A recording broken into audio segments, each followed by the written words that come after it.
Click the link in the PDF you downloaded with your purchase. Create a free Canva or Canva Pro account. Click Use Template. Click Upload and navigate to your Canva supported format logo file.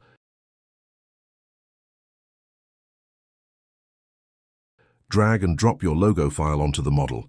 Resize the logo as needed.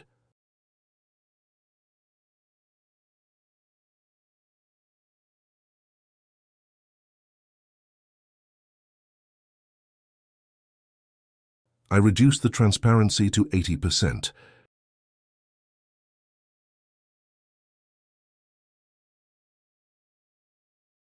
When you are happy, click the Share button.